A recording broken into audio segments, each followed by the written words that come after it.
Your forecast first, sponsored by Matex Heating, Cooling, and Plumbing. A very rainy Monday across central Illinois. Look at all the rain shower activity here, stretching all the way back to Jacksonville, up to Peoria, Effingham, all along I-57. The rain showers continue to move across the region.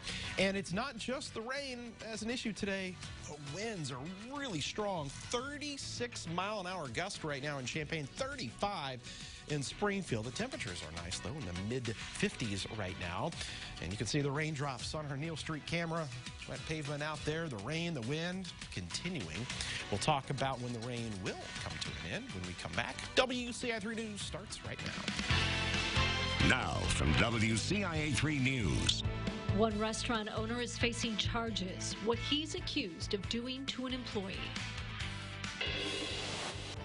And election officials aren't taking any chances with your health during the primary, how they're preparing for the coronavirus. The education that we give helps somebody else along the way. She knows what it's like to lose someone who couldn't get an organ in time, what she's doing to help others find their match. You're watching your local news leader. This is WCIA 3 News at 5. He has an office upstairs, and that's where it would have happened. A business owner in Mattoon is facing sexual abuse charges. Police say a waitress at his restaurant told them he sexually harassed her and touched her inappropriately. Good evening, I'm Paul Cicchini. And I'm Jennifer Roscoe. Kashir Kosheshmi was arrested Saturday at his own restaurant, Little Mexico. The waitress who made the complaint said the abuse happened in November.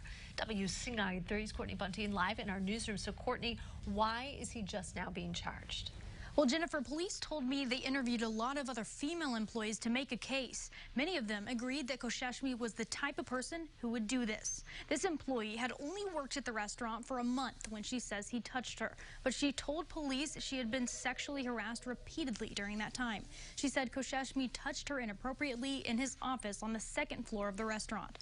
But Kosheshmi told police he was just talking to her about performance issues. Police say anyone being harassed at work should report it to them. If you're having problems in the workplace with sexual harassment and you don't know whether or not that it should be reported, definitely go ahead and report it. The worst that we can tell you is, hey, there's no criminal charge here, but there's definitely workplace sexual harassment, which by no means should anyone have to put up with. And this is not the first time an employee has complained about how Kosheshmi treated them. There was another complaint filed in 2013 by a female employee. She was 22 at the time and said she felt uncomfortable being alone with Kosheshmi in his office. She also complained about the way he was acting and things he was saying. Her complaint did not result in any charges, but police say it helped them build a case to charge him with sexual abuse in this more recent case. Little Mexico is still open as normal. The waitress who filed the complaint, though, is not working there anymore.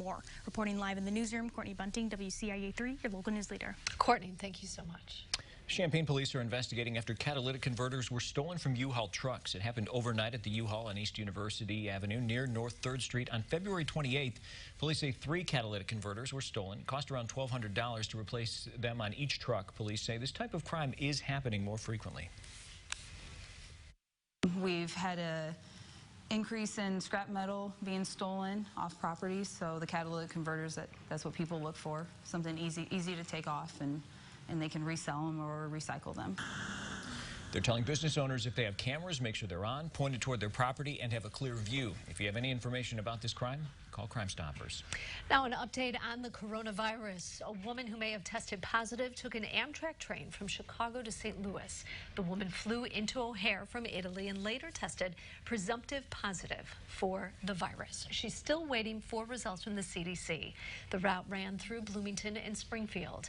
Amtrak issued a statement that partially said, quote, Amtrak is notifying passengers and employees who may have been on the same train, and as a precaution, we've taken the train out of service for comprehensive cleaning and disinfection. Now, next Tuesday is the state primary, and some in the state are worried about voting in a crowd of people during the outbreak. WCIA 3's Gabrielle Franklin is live in our Capitol newsroom. So, Gabrielle, what are polling places saying about this? Well, Jennifer, no one wants to scare voters away from the ballots, but this is something that precincts are taking very seriously, some even going as far as to shut down some of these polling places. Now, some nursing homes in Chicago have announced that they will not serve as polling places for the primary election. Election leaders say the move is in response to fears that the virus could spread to the aging community living in those facilities. Now, so far, the majority of presumptive positive cases here in Illinois have been found in people over the age of 50. The county clerk here in Sangamon County has a plan in place to prevent the spread. We will be putting resources into the polling place to sanitize polling equipment. Every poll booth will be wiped down periodically, along with the pens that you'll be marking with your ballots. While Sangamon doesn't have any places shut down, they do plan on protecting the elderly. Now, Clerk Gray says that initially 3 polling places that serve more of the elderly populations than some of the other polling places in Sangamon County were going to have those sanitation stations installed, but now they've since decided that they will install them in all of the polling places here in Sangamon County. Jennifer? All right, Gabrielle, thank you. The Champaign County Clerk says polling places are also looking out for the aging community. The clerk's office says they're following public health guidelines for keeping election equipment clean. They say senior living homes that act at polling places haven't had to make any drastic changes so far in Champaign County, but they're prepared to do so if the virus takes off. Prices for plane tickets around the world have fallen because of coronavirus concerns. Cheap tickets would usually be good news for students about to go on spring break, but some at the U of I may have their vacation plans ruined. WCIA 3's Andy Olson joins us now. So, Andy, it's decision time with break just around the corner. Are some considering staying home instead of traveling? Yeah, Paul, the students that I spoke with still haven't made their mind up, but they're definitely considering it. And they're also considering the whole campus's safety, not just their own.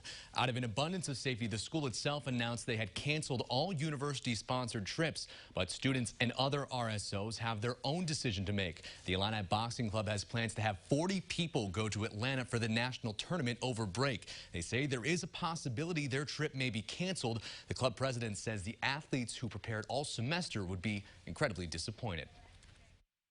For that to be kind of taken away from, I know from our individuals would be devastating, and I'm sure that the student athletes at the other schools would feel the same way. The club is trying to minimize risk by avoiding public forms of transportation. Their plan is to drive vans down to Atlanta instead. The concern also comes from so many teams being in one enclosed space. Over 20 different colleges are supposed to compete. The U of I announced they were canceling those spring break study abroad programs this past Thursday, but said RSOs were able to make their own decisions on those spring break trips. Paul? All right, Andy, thanks for that update. Now, globally, airlines could lose up to $113 billion with a B this year because of people traveling less frequently. That is according to the International Air Transport Association. That would be a 19% loss. One officer protected and served his community for decades. Now his family is still helping others in his memory. Plus, unofficial St. Patrick's Day used to draw crowds from all over. Now this year measured up.